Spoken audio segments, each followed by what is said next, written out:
আসসালামু আলাইকুম। Channel i কৃষি সংবাদে আমন্ত্রণ জানাচ্ছি আমি রেদিতা রেজা। দর্শক, এখনকার এই সংবাদ আয়োজন একই সঙ্গে চ্যানেল আই ইউটিউব চ্যানেল এবং চ্যানেল আই ওটিটি প্ল্যাটফর্ম আইস্ক্রিনে লাইভ স্ট্রিম হচ্ছে। 12 মাসি সজনের বাণিজ্যিক চাষ ছড়িয়ে পড়ছে যশোরের বিভিন্ন এলাকায়। খরচের চেয়ে লাভ বেশি হওয়ায় জেলার অধিকাংশ কৃষকই এখন 12 মাসি সজনে চাষ শুরু করেছে। যশোর প্রতিনিধি আকরামুজ্জামানের রিপোর্ট।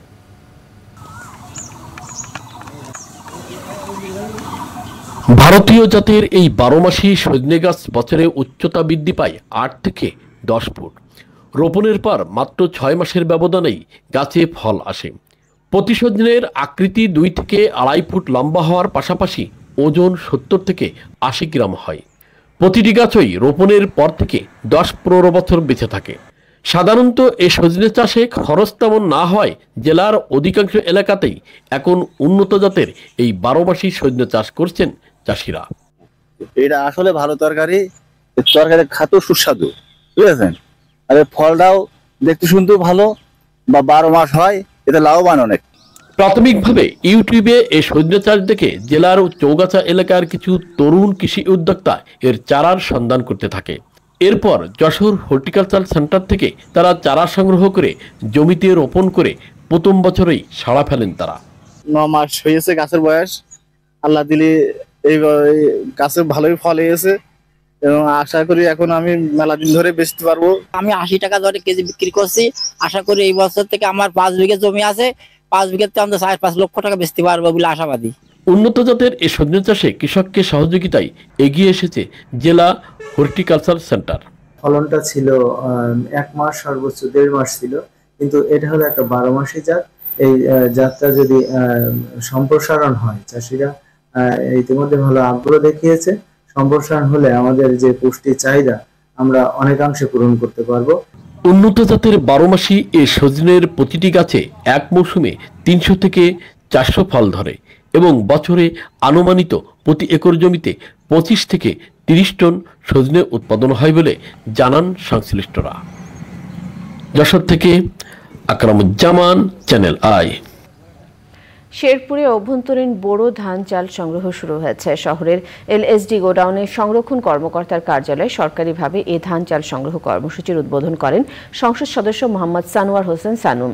জেলার খাদ্য অফিসের হিসাব মতে জেলায় এবার 32 টাকা কেজি দরে 10,366 মেট্রিক টন ধান এবং 45 টাকা কেজি দরে 21,213 মেট্রিক টন চাল সংগ্রহের লক্ষ্যমাত্রা নির্ধারণ করা হয়েছে।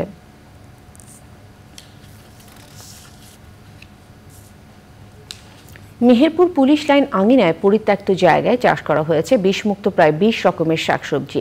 পরিত্যক্ত জায়গায় এমন সবজি বাগান করে দৃষ্টান্ত স্থাপন করেছেন মেহেরপুরে কর্মরত অতিরিক্ত পুলিশ সুপার মোহাম্মদ আহসান খান। মেহেরপুর প্রতিনিধি গোলাম মোস্তফার রিপোর্ট।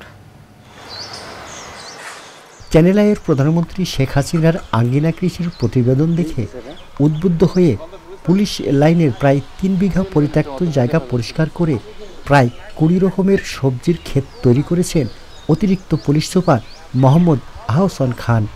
পরিত্যক্ত এই জায়গায় এমন সবজি বাগান করে দৃষ্টান্ত স্থাপন করেছেন তিনি। দিন দিন তো আমরা যেভাবে জমি হারাচ্ছি, আমাদের কৃষি জমি কমে যাচ্ছে, বিভিন্ন মিলস ফ্যাক্টরি, বসতবাড়ি তৈরি হচ্ছে, আমাদের কৃষি জমির উপর একটা চাপ তৈরি হচ্ছে, আমাদের খাদ্যের উপর চাপ তৈরি হচ্ছে।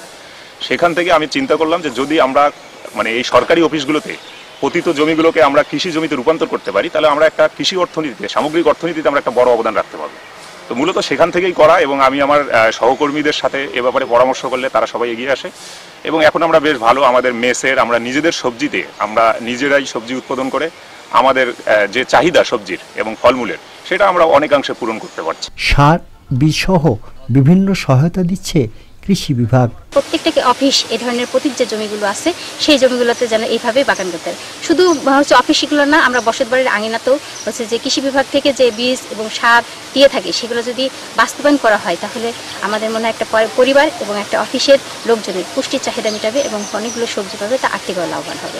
বিভিন্ন সরকারি অফিসের পতিত জমিগুলো যদি কৃষি জমিতে রূপান্তর করা যায় তাহলে কৃষি অর্থনীতিতে বড় অবদান রাখা সম্ভব বলে মনে করছেন এই পুলিশ কর্মকর্তা।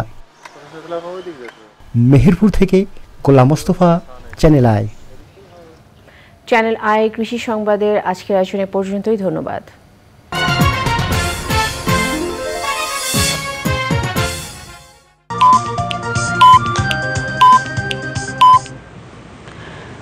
ঘূর্ণিঝড় রিমাল দুর্বল হয়ে গভীর নিম্নচাপে পরিণত। পায়রা